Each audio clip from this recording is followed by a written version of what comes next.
debiera estar entrando a la sala del Senado. Bueno, para hablar sobre esto, saludamos a nuestro siguiente entrevistado, el ministro de Hacienda, Mario Marcel, a quien le agradecemos nos responda tan temprano en la mañana porque parece que estaba vigilando, ¿no? En lo que estaba ocurriendo en la Comisión del Trabajo anoche en el Senado, ahí está bastante tarde. Ministro, ¿cómo está? Muy buenos días. Claudia Álamos, Gerardo Gómez, le saludamos. Sí, buenos días, Claudia, Gerardo, muy buenos días. ¿Cómo le va, ministro? Ha sido bien intenso, la verdad, ¿no? Con esta discusión. Por supuesto. A ver, despertamos sabiendo que ya finalmente, ¿no es cierto?, se llegó a un acuerdo, que es lo que se preveía en realidad de la reforma provisional en la Comisión de Trabajo. Pero esto sigue ahora su curso en la Comisión de Hacienda y probablemente ese va a ser un punto bien esencial porque hay voces. La propia Evelyn Matei ha dicho que la sostenibilidad financiera de este proyecto va a ser clave y por lo tanto la Comisión de Hacienda técnicamente va a ser muy relevante para saber si se sostiene. ¿Qué es lo que espera usted de esa discusión? Sí, bueno, efectivamente, primero hay que valorar el que ayer se haya despachado toda la reforma previsional de la Comisión de Trabajo del Senado. Este ha sido un trabajo de muchos meses. Llevamos desde comienzos de año del 2024 en esa comisión. En agosto se firmó este protocolo para fijando los plazos para despachar el proyecto y los plazos se están cumpliendo. Y eso es bien importante y además está saliendo un proyecto muy sustantivo, muy robusto en términos de no solamente de los beneficios que entrega, sino que los cambios que introducen en el sistema de pensiones. Ahora pasamos a la Comisión de Hacienda, que se va a preocupar, va a poner su foco en las dimensiones financieras. Lo que vamos a hacer es que primero vamos a llevar toda la información sobre las proyecciones financieras para el Seguro Social, para los compromisos fiscales más directos ligados al aumento de la PGU. Y vamos a mostrar cómo esos son compromisos que tienen un financiamiento adecuado, que están dentro de las proyecciones fiscales que se han hecho para los próximos años y por lo tanto permiten que esta sea una reforma sostenible en el tiempo y que al ser sostenible también es capaz de sostener los beneficios que entrega a lo largo de los años. Ministro, eso es lo que vamos a ver en relación a hoy día y mañana. En relación a lo último que usted decía, ayer hablábamos con el presidente de la UDI, Guillermo Ramírez, y nos decía que él estaba muy atento a recibir el informe del Consejo Nacional, Consejo Fiscal Autónomo. Sí. Él decía que este informe financiero, si llegara a ser adverso, es decir, mostrar que hay inconsistencias, que no pasa eso de asegurar en el tiempo, dijo que no podemos seguir avanzando adelante en esta votación. ¿Tiene lógica esa advertencia o alerta que él pone, no? Yo diría que eso es lógico para cualquier proyecto de ley. O sea, ¿podría frenarse si el Consejo Sí. Fiscal Autónomo entrega un informe que tiene reparos? O sea, el punto es que, o sea, lo que yo le puedo responder, ¿Mm? si acaso este es un proyecto que se ha hecho con atención a los temas de sostenibilidad financiera, responsabilidad financiera. Mi respuesta claramente es que sí. Hoy día vamos a entregar un documento completo de 50 páginas en el cual todo esto se explica, se desarrolla paso a paso con cada uno de sus componentes. Esto ya se presentó al Consejo Fiscal Autónomo hace unos días atrás. Al mismo tiempo el Consejo Fiscal Autónomo ha estado consultando con algunos expertos en la materia, así que no tenemos duda de que ese va a ser tanto el informe nuestro como el que presenta el Consejo va a reflejar lo que está ahí, que es una propuesta responsable para el país. Así que yo creo que, por supuesto, el Consejo Fiscal es autónomo, nosotros no tenemos ningún control ni tutoría sobre este, pero tenemos confianza de que ese informe va a reflejar lo que el proyecto es. Ministro Mario Marcel, ministro de Hacienda, conversando esta mañana aquí en Primera Pauta. Las voces críticas o preocupadas han venido más bien desde la oposición, no solo desde los partidos, sino que también desde centros de pensamiento, donde sienten que finalmente la sostenibilidad de las pensiones va muy de la mano del crecimiento y que es riesgoso, han planteado algunos, juntar esos destinos, porque finalmente eso podría, ¿no es cierto?, dejar caer o poner en aprietos la manera de sostener esta reforma. Ese es el punto. Sí, mire, yo lo que diría es que el principal riesgo fiscal en estos momentos en Chile ligado al tema de pensiones es no hacer nada. ¿Por qué no hacer nada? Porque resulta que hoy día, si usted quiere mejorar las pensiones en el corto plazo, la única forma que tiene es aumentar la pensión garantizada universal, la PGU. Y eso es un costo fiscal directo. Aumentar las cotizaciones, si solo van a fondos de capitalización individual, solo puede mejorar las pensiones en el futuro, en 25, 30, 40 años más. Y como sabemos, las pensiones hoy día son insuficientes. Pero el hecho de que la única manera de mejorar pensiones sea gastando directamente desde el fisco es un riesgo permanente, es un riesgo mayor. Pensemos que actualmente de las pensiones que en promedio se están pagando, del total de la pensión, lo que financian los fondos de capitalización individual, lo que se llama la pensión autofinanciada, es menos de la cuarta parte. El resto es todo PGU. Por lo tanto, ¿cierto? Si esa es la única manera de mejorar, de afectar las pensiones de corto plazo, la presión que tendríamos sobre la PGU en lo inmediato es gigantesca. ¿Ministro? Hoy día en PGU ya se gasta 2,2% del producto. Y por lo tanto, si se quisiera mejorar las pensiones de la misma magnitud que lo que está haciendo la reforma, eso aumentaría sustancialmente, aumentaría en varios puntos del producto. Eso es inabordable. Entonces, lo que hace esta reforma es demostrar con la creación del seguro social que hay un mecanismo, que hay formas de mejorar las pensiones con financiamiento del propio sistema. Y eso es una manera desde ya importante de asegurar sostenibilidad de lo que se haga en materia de pensiones en el futuro. Ministro Mario Marcel, ¿no? ¿Cómo está de lo que vio esta noche, ¿no? ¿Qué tan conforme lo deja la aprobación del proyecto hasta aquí? Porque asumo que son los que nos sufra mayores cambios de ese origen, de ese acuerdo inicial, para que se garantice, por supuesto, su aprobación. Ayer nos decía el diputado del PS, Marcos Silavaca, que este acuerdo consolida el negocio de las AFP por 30 años. Su voto para eso no iba a estar, y dijo que un grupo más allá que ustedes, dijo, en el gobierno estaban hablando con los diputados para tratar que se alinearan con el Ejecutivo. Entonces, ¿qué tanto le preocupan los cambios que puedan modificarse, hacerse en la Cámara Baja, que escapa a ustedes un poco, y eso podría quizás poner en riesgo el acuerdo? Sí, por supuesto, nosotros valoramos y respetamos todas las instancias de discusión de este proyecto de ley. Pero también es importante tener en cuenta de que lo que está respaldando, lo que se despachó en la Comisión de Trabajo del Senado, es un acuerdo de carácter transversal. Va mucho más allá, ¿cierto?, de lo que muchas veces le llaman el pirquineo de votos, la conversación con un parlamentario aquí y una parlamentaria allá. Es un acuerdo de carácter transversal. Y ese acuerdo de carácter transversal cambia significativamente el rol de las AFP en el sistema de pensiones en Chile. Imagínense que... O sea, no las consolida, no coincide con eso usted. Lo cambia significativamente y reduce muy significativamente el rol que las AFP juegan en el sistema. Pensemos que hoy día, ¿cierto?, a este sistema le llamamos sistema de AFP. Y le llamamos sistema de AFP no por cualquier cosa, es porque desde que se creó en el año 81, las AFP juegan un rol muy central, son el único actor de este sistema.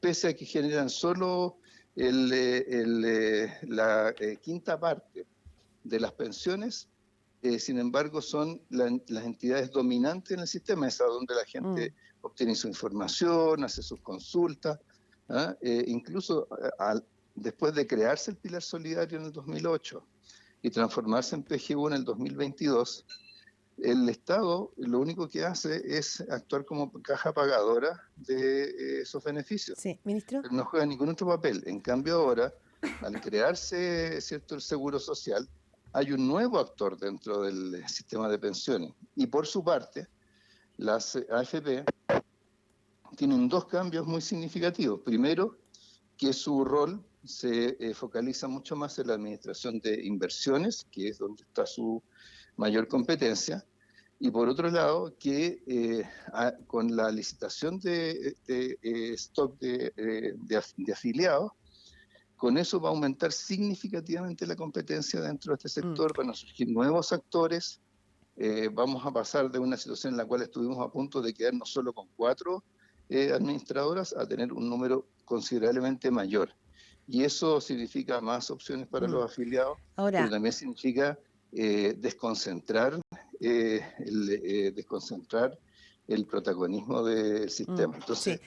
Ahora yo usted creo que tiene... el diputado y la vaca y todos quienes tengan esa preocupación pueden quedarse tranquilos en cuanto a que esto ya no correspondería seguirlo llamando sistema de AFP, va a ser un sistema mixto de pensiones, y eso es un cambio muy significativo que generaría este. Ahora, el problema, ministro Mario Marcelo, usted lo va a tener en su frente interno, es decir, en los partidos que apoyan al gobierno, que son parte del gobierno, porque allí es donde discursos como el que les señalábamos del diputado y la vaca, ya hay varias voces en el Partido Comunista, en el Frente Amplio, de que esta reforma, sin sacar a las AFP del mapa de una reforma previsional, es una reforma en la cual estarían entregando demasiado. Lo decía ayer el diputado y la vaca con nosotros ayer temprano, es como que el gobierno había entregado absolutamente todo. Entonces, en ese sentido, en el debate al menos va a tener problemas en poder acreditar de que, como usted dice, esto va a ser un sistema mixto, donde las AFP siguen existiendo, pero van a operar de un modo muy distinto. Va a costar probablemente hacer ese convencimiento. ¿Lo tiene claro? Mire, nosotros hemos estado conversando con los diputados ya desde hace varios días. Ya. Por supuesto, hasta ahora, hasta estos últimos días, los diputados, al no estar involucrados tan directamente en la tramitación y la discusión del proyecto, con razón, ¿cierto?, podían tener preocupaciones, en fin, inseguridad respecto al proyecto. Ahora ya se le puede ver en su conjunto, y en todas las ocasiones en que nosotros hemos presentado, explicado el proyecto a los diputados, Ya. de la vez que se le han ido aclarando sus dudas, han ido manifestando su conformidad. Ya. Eso, por supuesto, no significa que sea el final de las discusiones en temas de pensiones, con seguridad seguirá viéndolo en el futuro, pero la pregunta es si estamos o no estamos dando un paso importante y en la dirección correcta. Bien, eso por una parte respecto de lo que viene para el oficialismo, pero también usted tiene al frente voces que cuestionan este acuerdo, no me refiero solo a republicanos, sino que también, digamos, a quienes están señalando que esto puede afectar fuertemente el empleo. Y la pregunta es si el gobierno tendría que finalmente meter en un cajón quizá algunos otros puntos de la agenda laboral, porque ya puede haber un alto costo para las empresas si hay un alza de la cotización gradual de un 7%, digamos, que es lo que está contemplando la reforma de pensiones. ¿Ha evaluado el gobierno esto de congelar de alguna manera la agenda laboral en otros aspectos? Sí, bueno, eso parte, ¿cierto?, de la afirmación de que esto sería una reforma antiempleo o algo por el estilo. Claro. Mire, esto va a estar incluido dentro de la presentación que vamos a hacer hoy día, cuáles son los efectos económicos de esta reforma, incluyendo la actividad, el empleo, etcétera. Y lo que vamos a ver es que esta es una reforma pro crecimiento, desde el momento en que, al aumentar la cotización previsional, las cotizaciones para pensiones, aumenta el ahorro en la economía.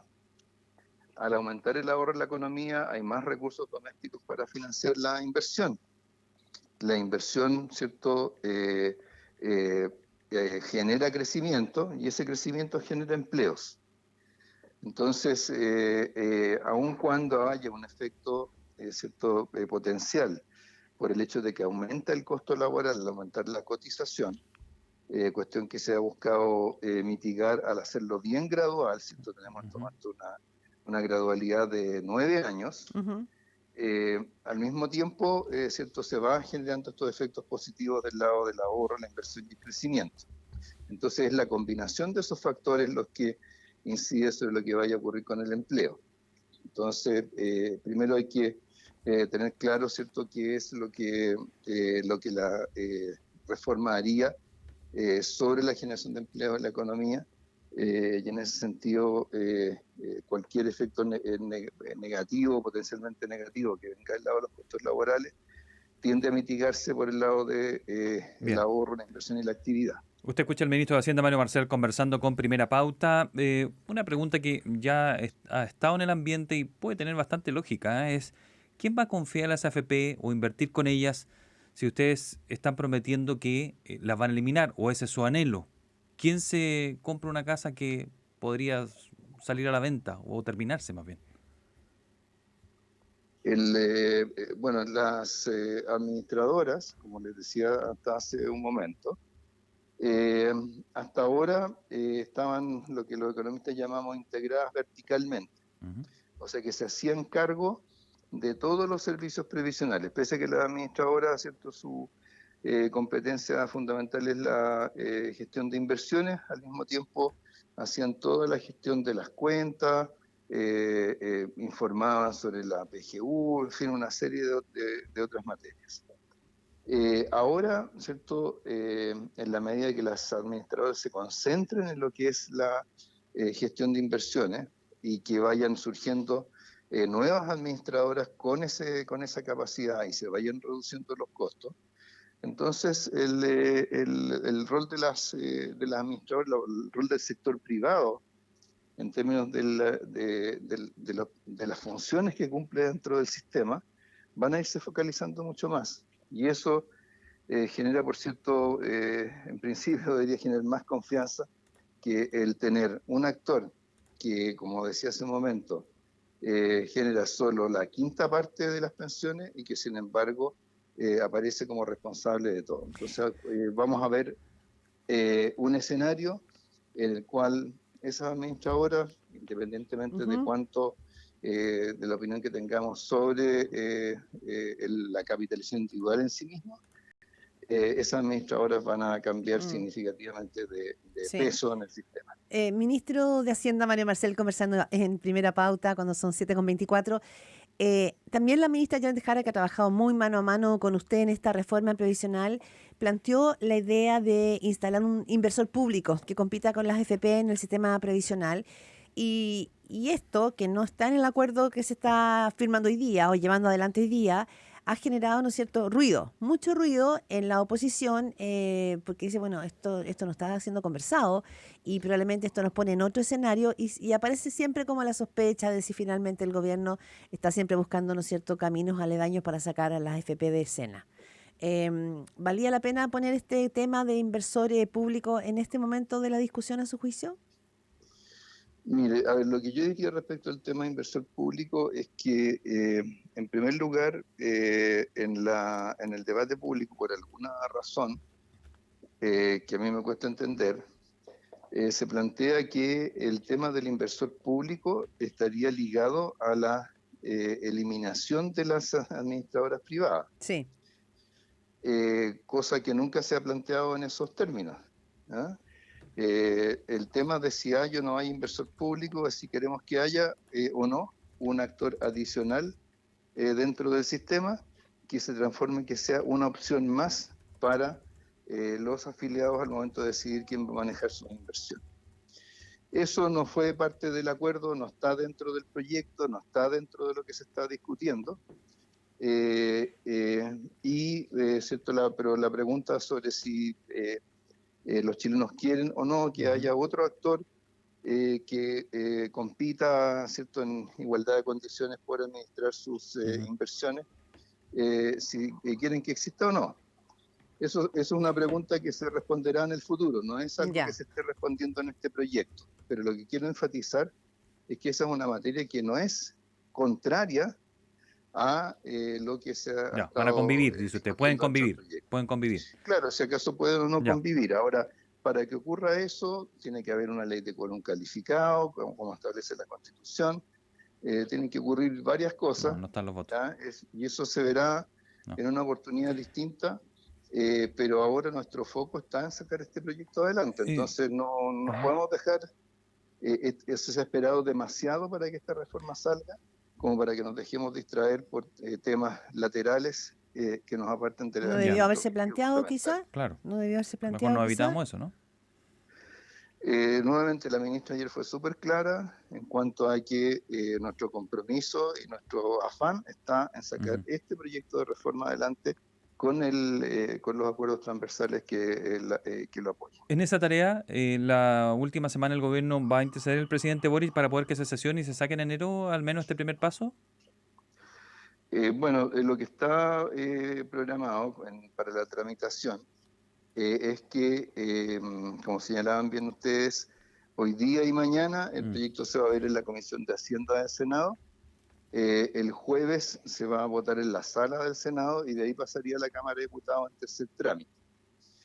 Desde ya entiendo yo que la Cámara va a trabajar viernes y sábado probablemente en la votación del tercer trámite, que consiste fundamentalmente en que la Cámara de Origen se pronuncia respecto de lo que aprobó la Cámara Revisora, en este caso el Senado. Ministro. Ya, si ahí se aprueba lo que despachó el Senado, ya la reforma queda en condiciones de convertirse en ley.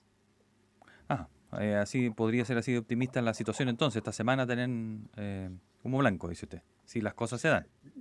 Pues esperamos que así sea. Creo que digamos, eso sería una gran noticia para las chilenas y chilenos, los adultos mayores que han estado esperando esta reforma durante tanto tiempo y más de 2 años desde que se presentó este proyecto al Congreso. Ministro, tenemos que despedirlo antes, es muy breve. Aparece hoy en el diario El Mercurio que el gobierno recortó casi 3.000 millones de pesos el presupuesto a las policías por un llamado efecto rebote, que ayer de verdad no le entendí la explicación a la ministra Carolina Toá. Se suponía que las policías no se tocaban y aparece este efecto rebote que se suma ya al cuestionamiento del recorte de 7.000 millones de pesos, que ese es otro tema. Pero ¿es así? ¿Le recortaron dinero a las policías? ¿Y qué es ese efecto rebote?